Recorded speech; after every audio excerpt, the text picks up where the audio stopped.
Kamusta? Ako si Ashley Banfield at ito ang Drop Dead Serious. Nandito ako ngayon sa Hopetown Inn and Marina sa Elbow Key, Bahamas. Kung kilala mo ang lugar na ito, parang paraiso talaga, pero nagkaproblema rito. At hayaan ninyong sabihin ko, siguro mas tama na sabihin na wala na ang paraiso. Dahil ikaapat na araw na ng aming investigasyon dito sa Abacos.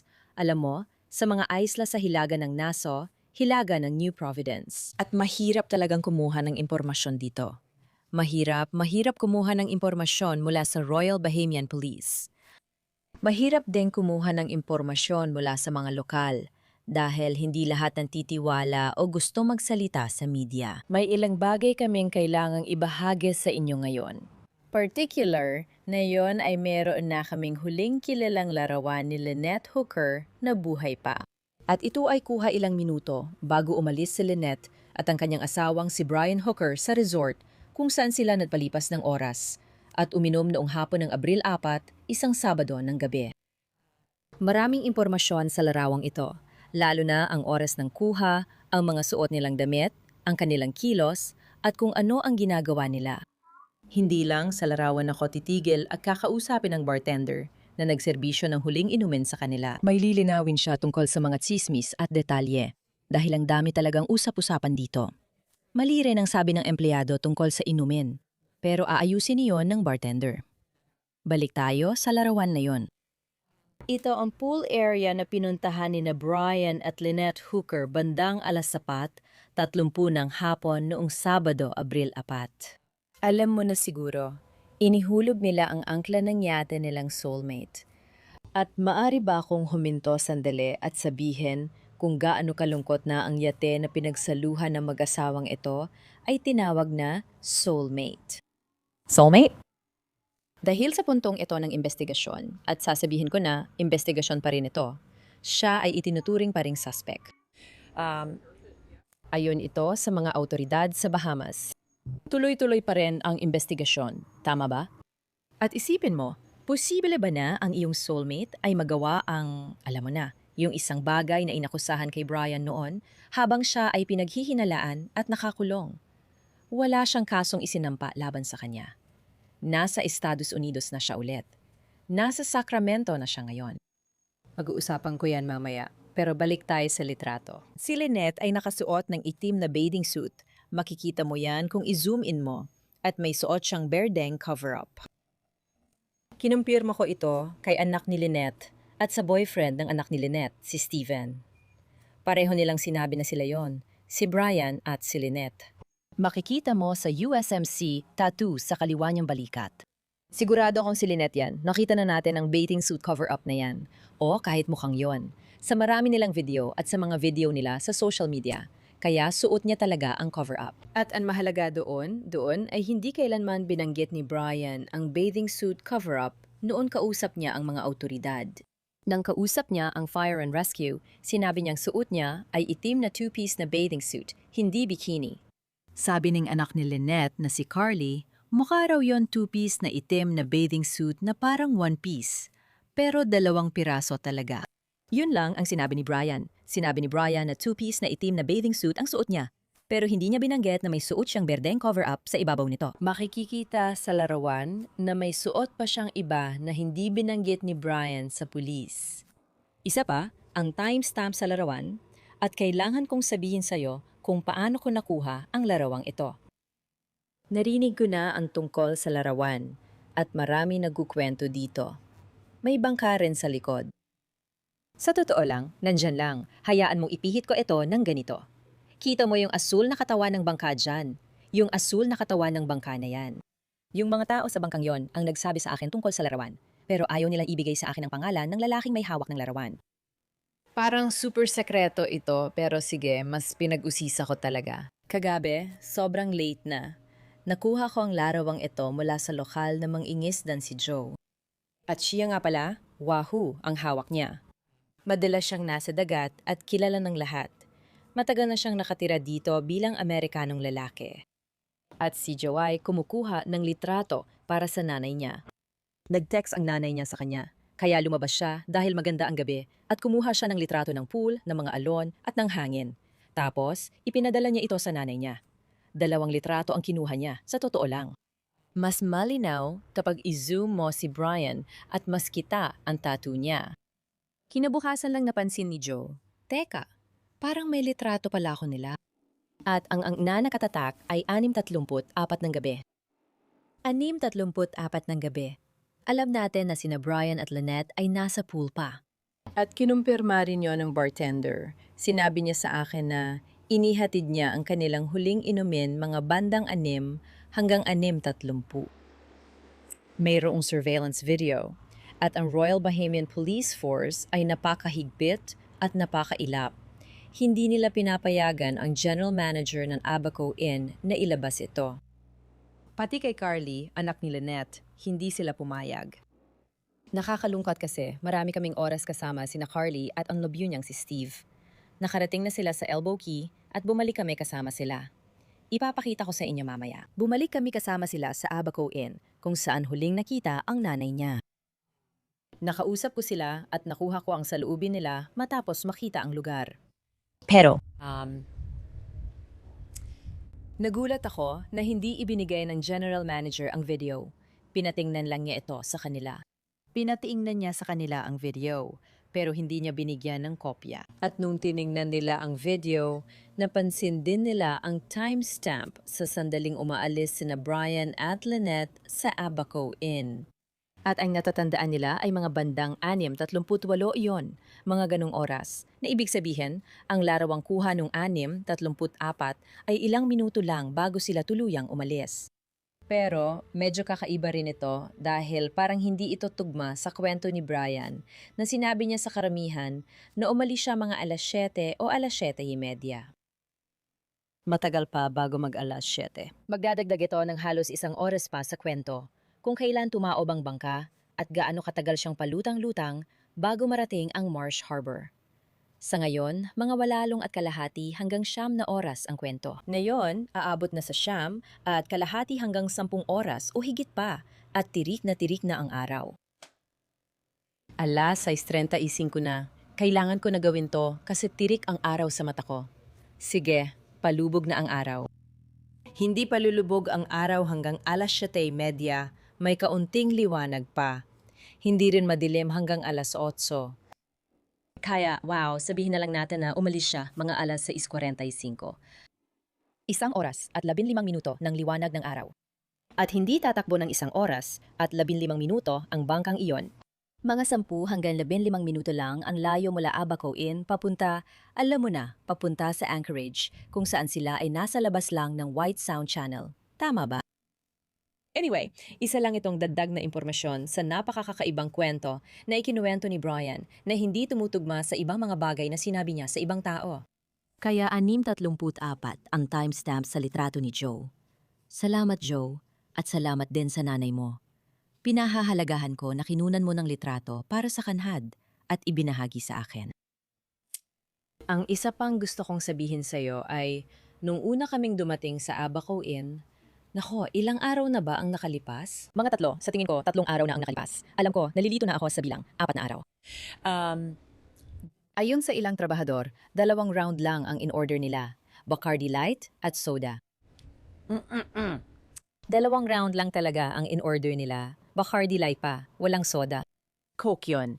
At tingnan mo, hindi naman mahalaga ang mga detalye sa investigasyon, pero ang mga totoong nangyari ang importante. Kaya alam kong Bacardi Light at Coke na may dayap yon, na kilala rin bilang Cuba Libre. Sinabi ng bartender sa akin. Nahabol ko rin siya kasi wala siya nitong mga nakaraang gabi. Nakausap ko siya ng personal tungkol sa lahat ng nakita niya sa mag-asawang ito. Kapansin-pansin ba sila? Hindi naman talaga. At may napansin ba ang sinuman na kakaiba? Tulad ng galit ba sila? Galit ba siya? Mukha ba siyang frustrated o inis? Mayroon bang kahit anong kapansin-pansin? Sinasabi ko sa'yo, wala talaga. Si Ken Sweeting, ang bartender. Narito ang usapan namin sa Abaco Inn. Ikuwento mo kung anong nakita mo nung dumating dito yung mag-asawa. Sige, nung Sabado ng hapon, siguro mga 4:30, mga ganun. Yung lalaki pumunta sa bar, yung asawa niya dumiretso sa may pool. Kaya hindi ko talaga siya nakita o nakausap. Dumaan lang siya, parang ganun. Abala kasi nung hapon na yon. Lumapit yung lalaki, umorder siya ng 2 Cuba Libre. Rum at Coke or rum at soda? Rum at Coke. Okay, una naming narinig ay rum at soda. Salamat sa linaw, kaya 2 Cuba Libre. 2 Cuba Libre. Naglagay ako ng puting rum, Coke, at Diet. Binigyan ko sila ng 2. Dinala niya ang mga yon sa pool. Bumalik siya makalipas ang mga 1 oras o higit pa. Kumuha pa siya ng 2 mula sa kabilang side ng bar dahil galing siya sa pool area nun, hindi dito dumaan. Binigyan niya sila ng pangalawang round niya, 2 ulit. Tapos bumalik siya sa pool. Yun lang, 4 lang ang nai-serve ko inumin sa kanila. Gusto ba niyang makipag-usap sa'yo? Hindi naman. Nung kinuha ko lamang order niya. Sabi niya sa pangalawang beses, salamat sa mabilis na pagsilbi. Abala kasi kami. May halos 200 tao kami dun nung gabi niyon, parang gano'n. Sa pangalawang lapit niya, wala na siyang suot na pang-itaas, di ba? Hindi po, sir. Noong una, may suot siyang damit. Nung una, nung dumating sila, may suot siyang damit. Tapos nung lumabas siya ulit, sa pangalawang pagkakataon, galing siya sa may pool area. Hindi ko alam kung hinubad niya yun sa dagat o sa pool, pero sa pangalawang labas niya, wala na siyang suot na pang-itaas. Sabi niya, pasensya na, alam ko malapit ng hapunan. Sabi ko, ayos lang pare. Pumunta ka lang sa bar para uminom at nasa pool area ka rin, kaya di naman malaking issue yon. At ginamit niya ang kanyang card, inayos ko na lang yon. At yun na rin ang huling beses na nakita ko silang dalawa. Mukha ba siyang sobrang lasing o medyo lasing lang? Hindi ko masasabi yon. Ibig ko sabihin parang may tama lang siya pero siguradong hindi siya mukhang lasing. Ano ang mood niya? Para sa akin parang ice lang siya, parang okay yung lahat. Wala namang mukhang may nangyayari o may mali. Hindi naman siya galit. Hindi siya galit or masama ang loob. Hindi rin naman sa akin, kahit paano. Kaya, Hindi ko naman napansin na may galit. mukhang maganda ang mood niya. True. Nag-enjoy siya. Nakita o narinig mo ba silang nagtatalo o may malalakas na boses? Hindi po ma'am, hindi ko sila nakitang nagtatalo. Kung nagtatalo man sila or may nangyaring ganon, malamang sa may pool area yun nangyari. At magtatrabaho ako sa kabila, sa bar. Sa lahat ng nakausap ko dito, parang wala namang kakaiba sa mag-asawang nandito. Medyo kakaiba, masasabi ko. Hindi naman talaga sila kapansin-pansin. Hindi. Nakita mo ba silang umalis? Hindi ko nakita. Alam mo ba kung kailan sila umalis? Hindi ko alam ang eksaktong oras. Kailangan mo siguro magtanong sa general manager or kung sino man para makakuha ng impormasyon mula sa video or kung ano man. Kasi, gaya ng sabi ko, abala kami nung gabing yun, kaya wala akong kontrol. O naisip ang pansinin ng mga umaalis pero hindi pumapasok. Alam mo ba kung kailan nila ininom ang huli nilang inumin? Kamusta? Masasabi ko na malamang ay bandang 6:00 hanggang 6:30 yon. Alas 6 hanggang alas 6:30. True. Mga ganon. Sapat na oras para maubos ang inumin nila, sabihin nating alas 6:35. Oo, kung nakuha nila ito mga 6:30, mga 7:00, parang ganon. Sabi nila umalis sila mga 7:00 o 7:30, pero di ako sigurado. Mahirap itong tukuyin ng eksakto. Oo, sabi ko na hindi ko sinabi ang 6:30. Hindi ako nakatuto. Sigurado ako nandito pa sila pagkatapos ng oras na yon. Sigurado akong nandito pa sila. Sa tingin ko, may litrato nila noong alas 6:34. Pero mahirap talagang sabihin kung eksaktong kailan o kung kailan sila nasa pool noong oras na yon. Mari akong kumuha ng calling card ng manager at baka pwede kayo mag-emailan at baka mabigyan nila kayo ng footage pagkatapos ng 6:30 para makita kung anong oras sila umakyat o kung ano man. Posibleng ganon. Dumating ba ang mga pulis at tinanong ka ng maraming bagay tungkol sa pagsilbi sa kanila at kung sino sila? Nakausap ko ang mga pulis, ibinigay ko ang aking pahayag, pinirmahan ko ito at lahat. Pareho lang, katulad ng sinasabi ko sa'yo. Nagtatrabaho ako noon kaya hindi talaga ako nakatutok at siguradong hindi ko inaasahan ang ganong pangyayari. Pero halika. Parang wala sa sarili. Yan ang susunod kong tanong, Ken. Nang nalaman mo kung ano ang nangyari pagkatapos, ano ang naisip mo? Talagang nakakagulat kasi nung nakuha na nila ang mga litrato kung sino yon at ipinakita sa akin ng manager ko ang litrato nila, sabi ko, naserbisyuhan ko yung ginong yon. Alam kong naserbisyuhan ko yung lalaki niyan sa bar. Alam ko kung anong iniserve ko sa kanya, mga ganong bagay. Kasi magaling akong bartender. Mga 20 taon na rin ako nagtatrabaho noon, parang ganon. Tama, naalala mo talaga ang iniinom ng tao. 6 na taon din akong bartender, kaya relate ako. Kadalasan kasi, sa iniinom, lumalabas ang ugali ng tao, di ba? Kadalasan. Pero siguro, ibig kong sabihin, nakakagulat. Pero naisip ko rin na parang hindi talaga nangyayari dito. Hindi. Hindi ito normal na bagay, siguradong hindi. Kakaiba ito. Ang Elbow Key ay maganda, tahimik at relax na lugar na tila walang gaanong krimen. Magandang lugar ito. Napakakaunti ng krimen. Kadalasan, maliliit lang ang mga krimen kung meron man. Tulad ng may kumuha ng kahon sa pantalan ng ferry dahil walang sumundo o mga simpleng bagay lang, maliliit na bagay. Hindi pa natin alam kung krimen ito, iniimbestigahan pa. Oo, ganun nga. May kutob ka ba kung krimen ito o hindi? Ang masasabi ko lang, mukhang kakaiba talaga kasi hindi nantutugma ang mga oras at kwento. Hindi sa palagay ko. Ganyan din ang nararamdaman ko. Salamat, Ken. Pinahahalagahan ko ito. Walang problema. Good luck sa kasal mamaya. Alam kong busy ka. Salamat. Steve, salamat sa pagpili sa amin. Tiyak na magiging magulo kami. May halos 150 tao kami para sa kasal mamayang gabi. Nagpapasalamat ako kay Ken Sweeting sa pag-usap tungkol dito. Nagulat talaga siya sa nangyari dahil napakatahimik at ganda ng lugar. Hindi sanay ang mga tao rito sa ganitong kwento. Kaya sa Abaco Inn, nagkaroon din ako ng pagkakataon na makausap sina Steve at Carly. Si Carly ay anak ni Lynette. Naglakbay siya mula Michigan papuntang Bahamas, mula Nassau papuntang Marsh Harbor, at sumakay ng ferry papuntang Elbow Key. Nayon lang siya unang pumunta sa Abaco Inn. Sumama kami kina Carly at Steve sakay ng kanilang golf cart papunta roon. Nagkwentuhan kami habang nagbibiyahe. Napakatatag niya, pero nakikita ko talaga ang sakit sa kanyang mukha at naririnig ko ito sa kanyang boses. Talagang nahihirapan siya sa pinagdadaanan niya. Ang hirap nito kasi sinusubukan niyang alamin ang nangyari sa kanyang ina. Na yon ay Abril 17, Biyernes, at bukas, 2 linggo na ang lumipas. Matagal ka nang walang alam kung nasaan ang iyong ina at kung ano ang ginagawa ng iba tungkol dito. Kaya sumama kami sa kanila papunta roon at ipapakita ko sa inyo mamaya ang aming pag-uusap pagdating namin sa Abaco Inn. Nagkaroon sila ng pagkakataon na magmasid-masid. Ipinakita rin namin sa kanila ang ilan sa mga bagay na nakita namin doon. Kinausap namin sila sa pantalan kung saan malamang itinali ni na Brian at ng nanay niya ang kanilang maliit na bangka at sa huling pagkakataon ay bumaba sila sa hagdan papunta rito at dumaan sa White Sound Channel patungo sa lugar na pinag-aangklahan nila. Pero bago nila ginawa yan ngayon, nakabalik pa sila sa Soulmate. Nandun pa rin ito sa mooring ball. Nandun pa rin ito sa Marsh Harbor sa may tapat lang ng Conch Inn. May mga mababait na taga roon na naghatid sa kanila sa laot at tinulungan silang makasakay sa bangka.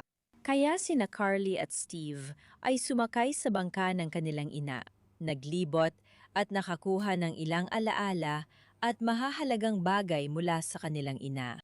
Gusto ko lang linawin na ibinahagi nila ito sa akin, kaya hindi ko nilalabag ang tiwala or privacy ng iba. Ibinahagi nila ang mga larawan at mga video ng pag-akyat nila sa bangka, pagbaba sa loob at paghahanap ng mga bagay. Tingnan ninyo. Alam ko, mahal. Alam ko. Alam ko.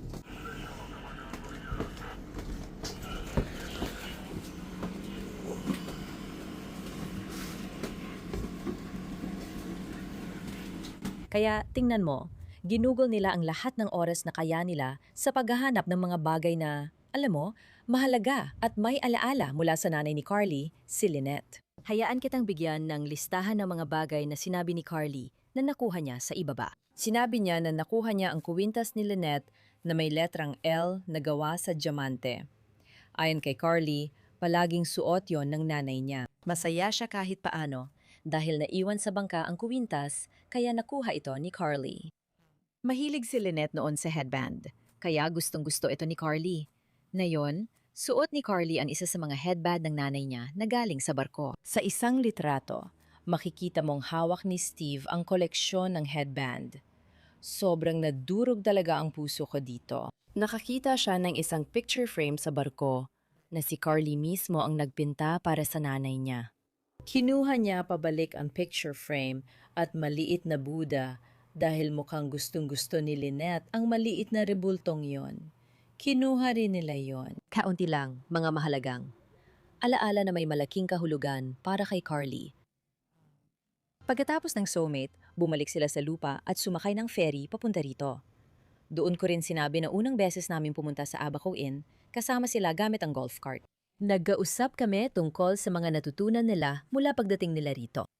Para sa kanila, parang tinitingnan lang nila ang mapa at sinusubukang alamin kung saan ito nangyari at kung ano ang hitsura ng lugar. Hindi ko maintindihan, parang walang sense. Mas may saysay, kapag nilalakad, sumasakay ng bangka, gumagamit ng golf cart at sinusubukang makarating mula punto A hanggang B dito.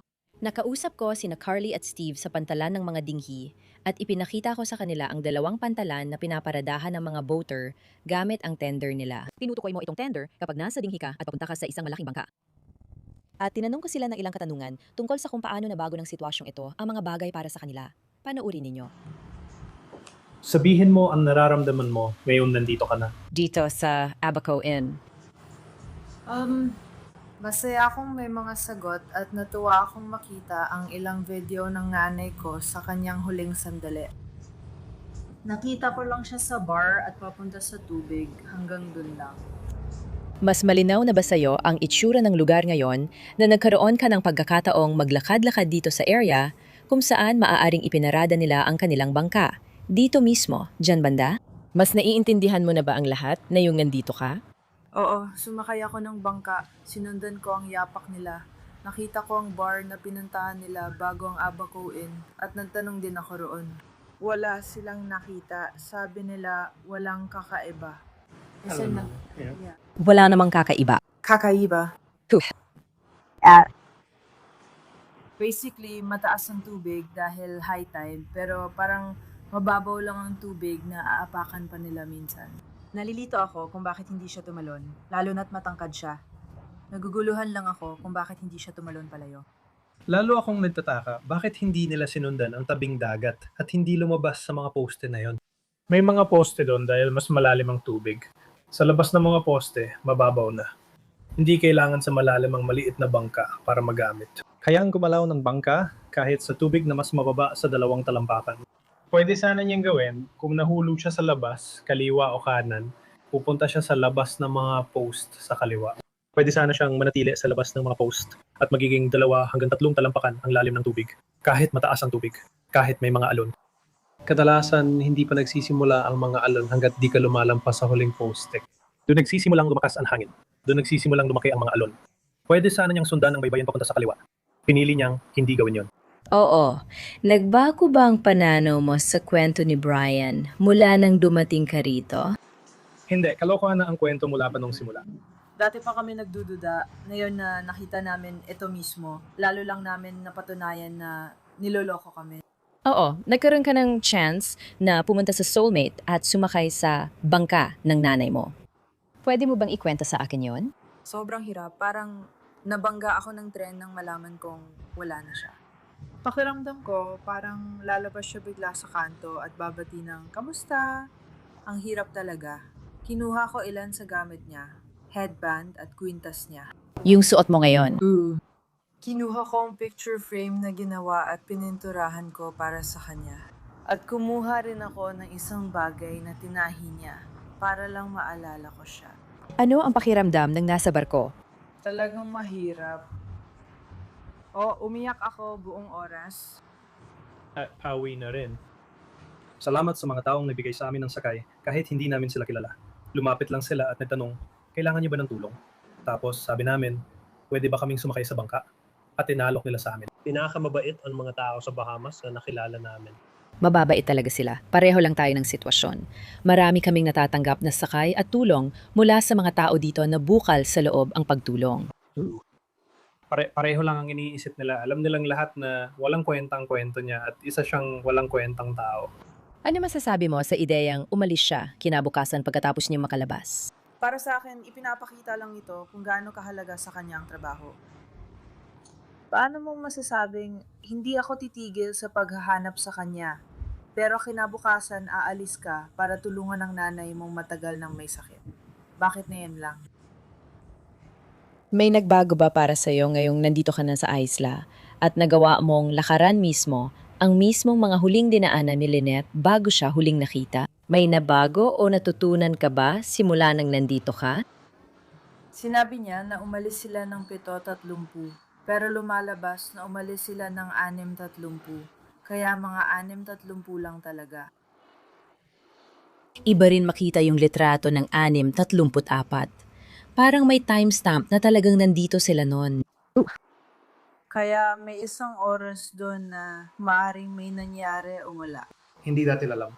At hindi natin alam kung ano ang nangyari. Ang alam lang natin ay inabot sila ng 9 na oras para lumutang mula doon, tumawid sa tubig. Ano yun? 4 o 5, 6 na milya o ganun. Nasabi ng lahat dito kung ang hangin ay umiihip ng 20 knot siya sa isang maliit na bangka. Kahit pa sinabi niyang nagsasagwan siya. Kaya kung nagsasagwan siya laban sa hangin na parang walang saysay, dapat nagsasagwan siya papunta doon. Dapat inaabot lang siya ng 2 hanggang 3 oras, pinakamatagal na. Kaya may ilang oras na hindi maipaliwanag sa pinakamababa. Oh, bakit pa niya ililipat ang bangka matapos siya mawala? Yun din iniisip ko. Kung gusto mong bumalik siya pero nawala siya at sumakay ng bangka, babalik ka sa lugar na inaakala mong nandoon ang bangka mo, ngunit wala na ito. Sasabihin mo, nasaan na ang bangka ko? Ano ang palagay mo sa impormasyong sinabi ng mga taga Fire and Rescue na para mas inaalala niya yung makuha ulit ang maliit niyang bangka, pero hindi niya tinanong kung ilan ang mga search boats na lumalabas? Nasaan ang search command post? Parang, paano ako makakasali? Parang gusto niya lang matapos at makalimutan lahat ito. Nung nagte-text siya, parang gusto lang niyang tanggapin kung wala na si mama. Parang, malalampasan natin to, mahal. Parang wala na si mama. At hindi nagtutugma ang kwento mo. Hindi ako basta-basta papanig sa'yo dahil lang gusto mong palampasin na lang ito. Nagkaroon ka na ba ng pagkakataon na makausap siya kahit paano? Hindi pa mula nang sinabi mo sa akin tungkol dito. At sinubukan ba niyang makipag-ugnayan sa'yo? O ikaw ba ang sumubok makipag-ugnayan sa kanya? Hindi. Nakipag-ugnayan siya sa akin. Nag-text, tumawag, at nag-iwan ng voicemail. Pero hindi ko siya sinagot. Balak mo bang sagutin? Hindi. Hindi mo alam. Ayaw mong kausapin siya. Batay sa alam ko, kwento niya, at kutob ko, sigurado akong hindi talaga, 'di ba? Ano sa tingin mo ang nangyari? Malagay ko, may ginawa siya at hinila niya siya paloob. Maaring may ginawa siya sa kanya. Na nasa bangka sila at pinaandar ito, posibleng itinapon niya siya sa dagat. Hindi ko alam. Pero siguradong hindi maganda. Hindi ka naniniwala sa kahit isang salita ng kwento niya. Alam nating nanod siya papunta sa Rabela. Yan lang ang alam nating bahaging totoo sa kwento. Tumawid siya gamit ang maliit na bangka at inabot ng 9 na oras para makatawid ng 4 na milya kahit malakas ang 20 knot na hangin. Lahat ng kapitan at eksperto sa paglalayag na nakausap namin ay nagsabing hindi yun kapanipaniwala. May ilang oras na hindi maipaliwanag. Ano ang nangyari sa mga oras na yun? Hindi namin alam. Sige. Salamat mga kaibigan. Siguradong sobrang sakit para kay Carly na malaman na ang nanay niya ay nasa kung saan man, maaring nandyan pa rin, pero hindi niya alam. Walang kasagutan, alam mo yon. Pakiramdam ko, bata pa lang talaga siya. At siya lang din ang nag-iisang anak ng nanay niya. Walang mga kapatid. Kaya sila ni Steve, ang boyfriend niya, ay talagang ginagawa lang nila ito. Alam mo yon, mag-isa lang sila. Mahirap para sa akin na makita ito kagabi. Isa pang tao na nakilala ko habang umiikot ako. Mabait siyang lalaki. Madalas silang mag-ama mang-isda dito. Umupo sila sa tabi ko, naghapunan kami, at kinausap namin si Annie. Sabi niya, pinag-uusapan ng lahat ang kwentong ito. Alam mo, marami talagang mga pating dyan sa labas. May nagsasabi na bihira lang silang kumagat, halos walang atake, at matagal na mula nung huli. Yung iba naman, sinasabing marami raw tiger shark at bull shark. Ang tiger shark at bull shark ang pinakadelikadong mga pating tiyan. Sabi ko, oo nga, pero gaano ba kalapit sa mga lugar na yon? Ang daming bangka at tao nagbababa ng angkla at lumalangoy mula sa mga yate nila. Karamihan ng tao ay nagsabing hindi hinahabol ang mga lumalangoy, sobrang bihira lang. Sa dulo, dumarating ang napakaraming mangingisda ng 530, pero baka hindi sa mismong bahaging ito. Tapos si Jonathan, nakatabi ko, ipinakita niya sa akin ang isang video niya habang nasa bangka kasama ang isang lokal na kapitan, na by the way, sobrang talas ng mga mata nila. Ang mga kapitan ng paningisda dito, parang bionic ang mga mata nila, parang kay Steve Austin. Agad nakita ng kapitan ng pangingisda ang tiger shark sa malayo. Hindi ko alam ang nasa video. Matagal ko ring tinitingnan kasi parang naglalakbay lang sila sa magandang tubig. At saka mo makikita. Makikita mo ang tiger shark na nasa labas lang ng White Sound Channel. Iyan ang channel na lumalabas mula sa Abaco Inn. Iyan ang channel na dapat daanan ni na Steve at Lynette, liliko pa kaliwa, bababa pa timog, at tutungo sa kanilang keelboat na Soulmate. 46 na talampakang catch. At ito ay nasa ilang libong yarda lang mula roon. Hindi pa nga aabot ng 2,000 yarda, baka mas mababa pa sa 2,000 yarda siguro, mga 1,500 yarda lang. Kaya ang video na makikita mo ay galing mismo sa channel na yon, sa parehong lugar. Panuurin mo.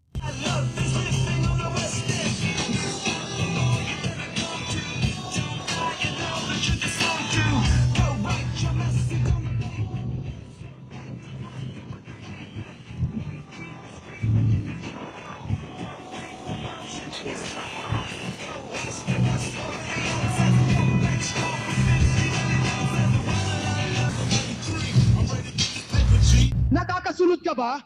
Putang inang ilaw!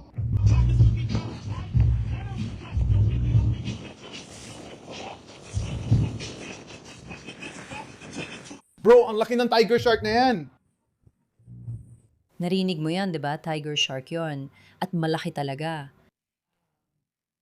Ang video na yon, pinaka-importante, ay kinuna noong Lunes, Abril 6.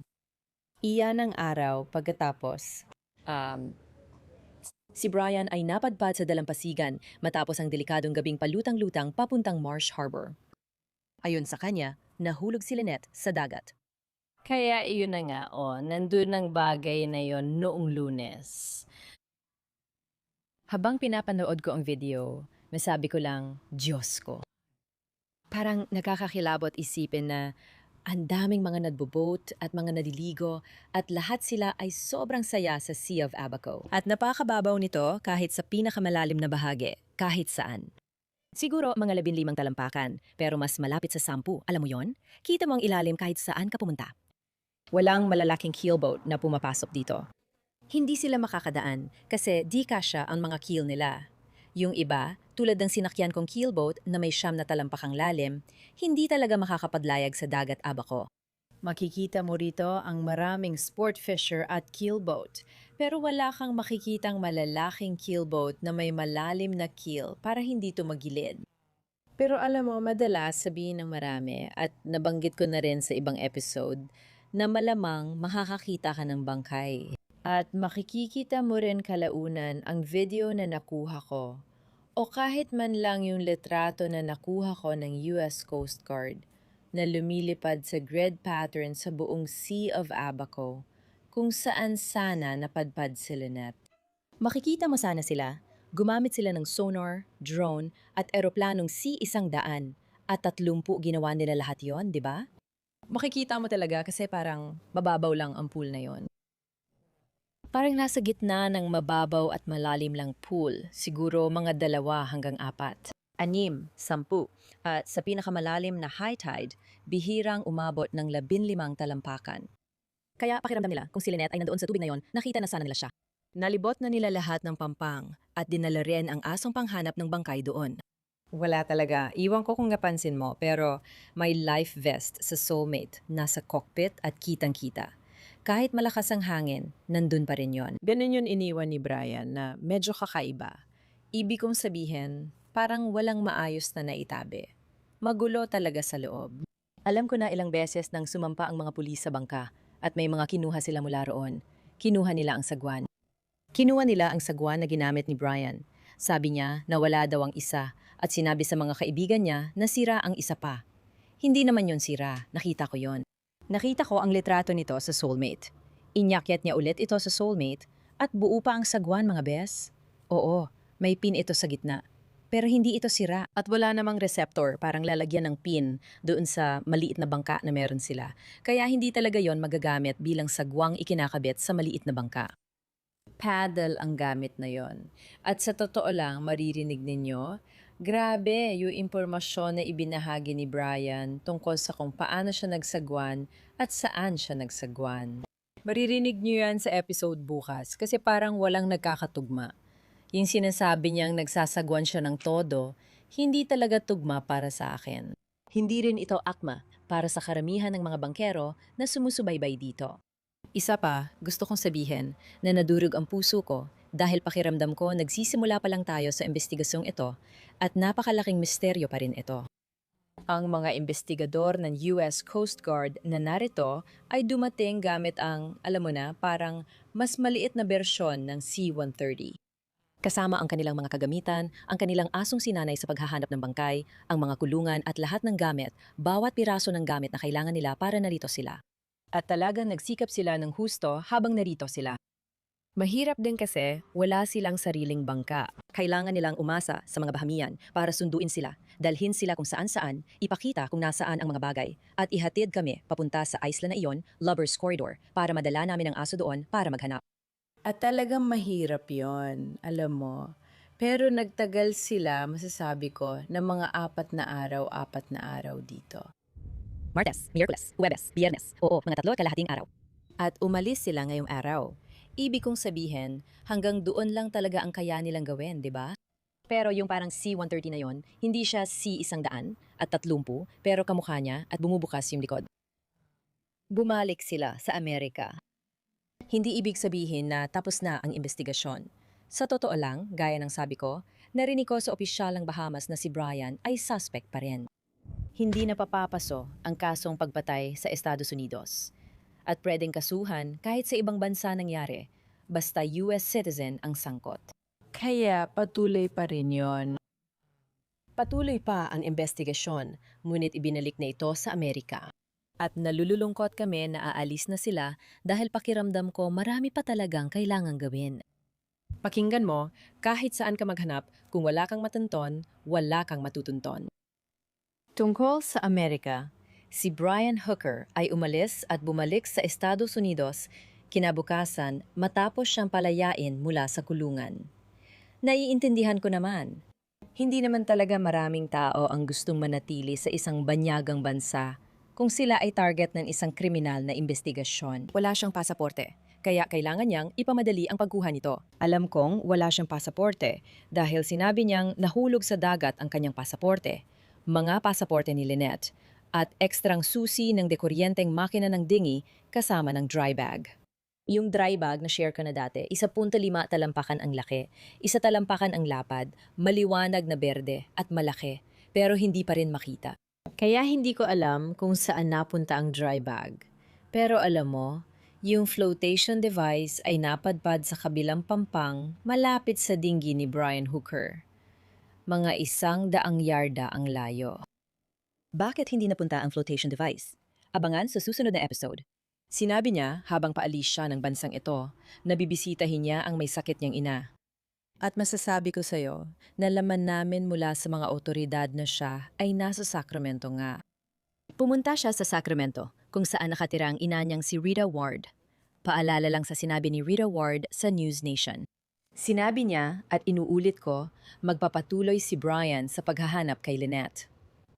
At kinakausap niya ang kanyang mga anak sa telepono hanggat maaari at umaasa siyang makita sila sa lalong madaling panahon. Hindi siya naghahanap dito. Siguradong hindi siya dito naghahanap. Sa alam namin, hindi rin namin tiyak kung sumakay talaga siya sa search boat kahit kailan.